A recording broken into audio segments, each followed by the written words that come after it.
Morning sa ating lahat mga kaibigan.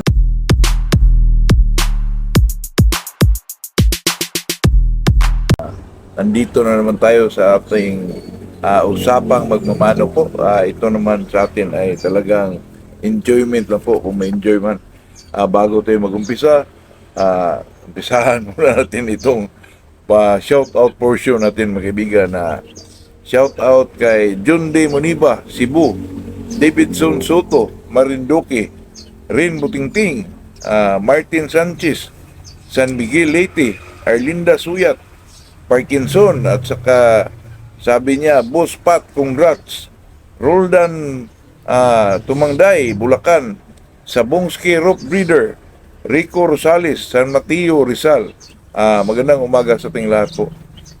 Itong pag-usapan natin mga kaibigan ay napakaano lang, talagang usap-usapang magmamanok lang mga kaibigan.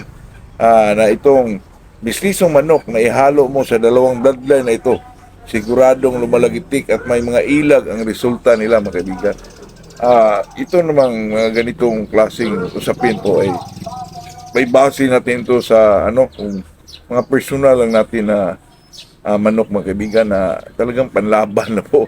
Kasi dito karamihan po sa probinsya mga kaibigan dito tayo makikita mga kaibigan ng mga yung sinasabi nila na kill. So ito Boston Roundhead ito, pero hindi naman, ilang beses na na-cross. Kaya ang gawin natin diyan mga kaibigan ay maghanap ka ng manok na magaling po. Yung magaling na manok. Kasi itong ilang beses ko na itong subukan mga kaibigan na sa mga cruises lang mga kaibigan ay talaga makakita tayo ng magagandang manok at saka grabe ang style estilo ng laban po mga kaibigan. Ilang beses ko na nakita yan at saka ilang beses na ako nakahawak ng mga manok na ganyan na hindi naman siya, wala namang bloodline na tinatawag mga kaibigan. Mayroon pero hindi ko alam kung anong mga bloodline na nakapasok ilang beses na na-cross, multiple crosses na mga kaibigan, pero nakitaan ko po mga kaibigan na napakagaling po. Sa atin, o kung sa probinsya man tayo na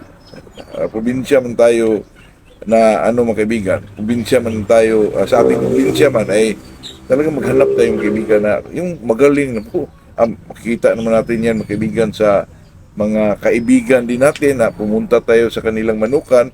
Makita kasi kadalasan sa probinsya pambinta, binta at saka bumili para maghanap ng medyo magagaling. Ang dami ko ng bisis mga kaibigan na nakakuha ko ng magaling na manok sa mga hindi kilalang manok po na ang sabi lang na ganito pero hindi naman. Pero ang away at saka ang purmahan sa manok talagang nandun po. Kasi kadalasan nakita natin sa mga social media na ang napakagaling daw na manok ay makukuha mo sa 2-week cruise or 3-week cruises hanggang 4-week cruises lang mga kaibigan. Pero ilang beses ko na itong na experience mga kaibigan na multiple, o ibig sabihin ang dami ng beses na na-cross po. Hindi na alam kung anong mga bloodline, pero yung mga nakapasok mga kaibigan ay talagang may mga may mga lahing manok din, pero hindi na alam kung anong mga manok yun. Pero nakitaan siya ng medyo magaling po. At saka itong mga manok na ganito, maganda ito gawin mong budkak po. Gawin mong budkak, i-cross mo sa mga kilso o roundhead man, mas lalo siguro magaling kaibigan. Kasi dati may manok akong ganito na mistiso lang, pero kung lumaro mga kaibigan, kung ang pag-usapan natin ay estilo ng laban po, napakagaling. Kinocross ko lang mga kaibigan sa mga yung roundhead lang, roundhead naman na sabi roundhead, pero di ko alam kung ilang crosses na rin yun. At saka mga anak po, napakagaling. Yung mga offspring na i-produce nila, napakagaling po. Kaya itong mga sa commercial side tayong kaibigan, itong mga tinatawag nila na puro, street breed, hanggang doon lang yun mga kaibigan. Pero kung pag-usapan natin yung mga galing talaga, baka dito natin makita sa mga cruises mo. Ilang beses ko na kasi itong na hawakan mga kaibigan na hindi ko alam kung anong bloodline. Pero pag na-cross ko ito sa roundhead or kilso, mas lalong magaling po. Kasi dati dito mga kaibigan, di ko rin alam kung anong kilso ito, pero ang sabi kasi sa probinsya mga kaibigan, puro hiram Itong kilso na to, Di mo alam na ilang bisis na pala. Ito, roundhead daw. Galing sa Negros. Pero di mo alam kung ilang bisis ang na-cross. Pero pag may cross mo dun sa multiple crosses mo rin na napakagaling. Nako, ang mga offspring mga kaibigan, ay talaga napakagaling po. Halos lahat. Totoo yan. Kasi itong mga manok na ganyan, talagang kung tayo ay gusto ng magaling na manok, doon kayo maghanap doon sa mga kaibigan niyo po. Puntahan nyo yung manukan niya, nakita yung magaling, bilhin nyo. Tapos i-cross mo dito sa, kung may kilso ka, o Boston Roundhead, ay talagang napakagaling ho ng mga, hindi ko lang alam mga kaibigan, kasi sa mga cruises ko po nakita yung mga medyo magaling lumaban mga kaibigan na talagang kung maglaban po ay talagang magagaling po. Katulad nitong mga hybrid mga kaibigan na 2-week cruises lang, 3-week cruises, pero malakas na manok. Pero kung ang estilo po, kasi ito kasing mga cruises na manok mga kaibigan, marami na silang alam na palo po, o kung ano pa, marami na silang mga armaments sa natutunan through mga bloodline na kapasok sa kanila po, at saka mga estilo ng manok na nakapasok sa kanila. Pero ang problema lang dyan mga kaibigan, kung ang manok na yan ay nananalo, hindi mo siya mabalikan po kasi ang daming, yan lang ang dyan kaibigan, yan lang ang disadvantage sa mga ganyan po na magaling sila na manok, pero kung sila ay mananalo na ginawa mo silang broadcast, hindi mo na alam kung paano balikan po kasi hindi mo alam kung anong process sila kaibigan. Pero kung pinag-usapan ay yung laban, yung magaling na away po, talagang nandun po. Totoo yan. Kasi kami dito dati sa Bohol na dito sa part ng province ng Bohol, sa Baclayon po. Ako, ang mga po mga kaibigan, puro bili po. Bili, breeding, bili. Bili mo ng 2,500, bili mo ng 3,000, pero makapili ka talaga doon din sa mga kaibigan mo na nakahiram din doon sa big time na farm o big time na mga manok sa kaibigan niya. Pero di mo na alam, pagkuha mo, di mo na alam kung anong process yun.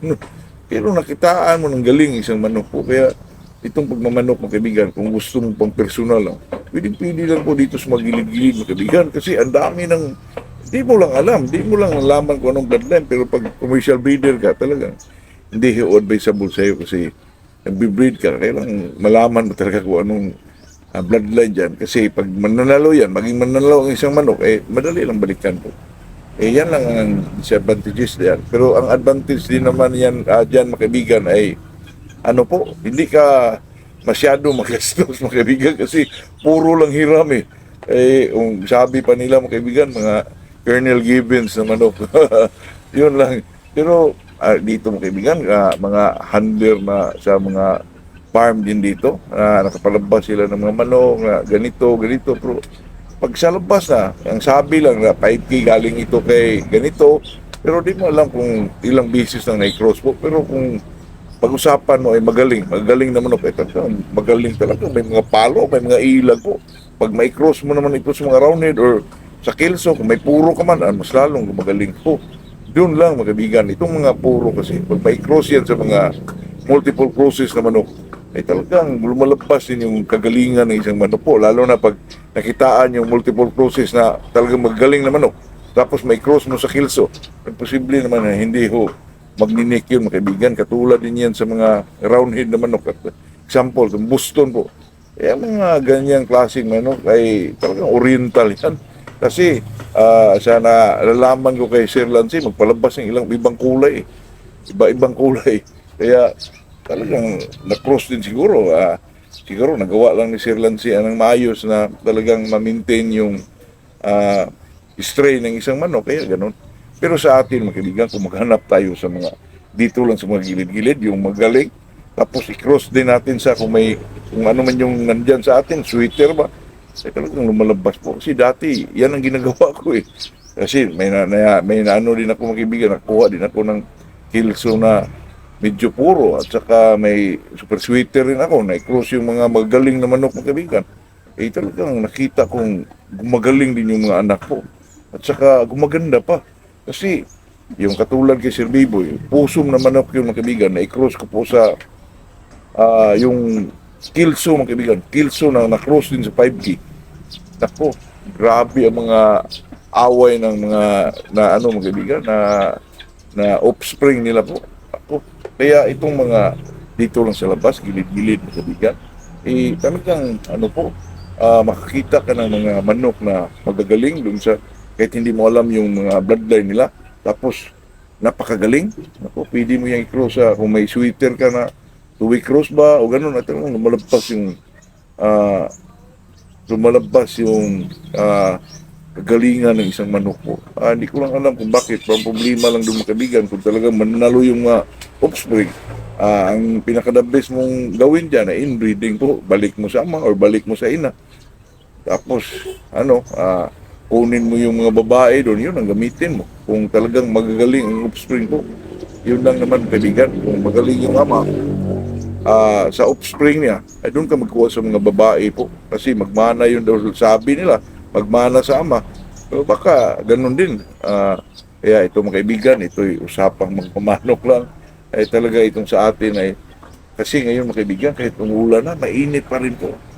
Ay, bala kong bumibili sana ng mga tipi, mga 15 piraso mga kaibigan, pero umulan. Baka umulan ito kasi na ano sa TV kahapon na sa Visayas ay umulan ngayong hapon daw. Di baka paliban muna natin, baka bukas na lang po. Ito lang kaibigan, ito'y usapang magmamanok lang. Good morning sa ating lahat po.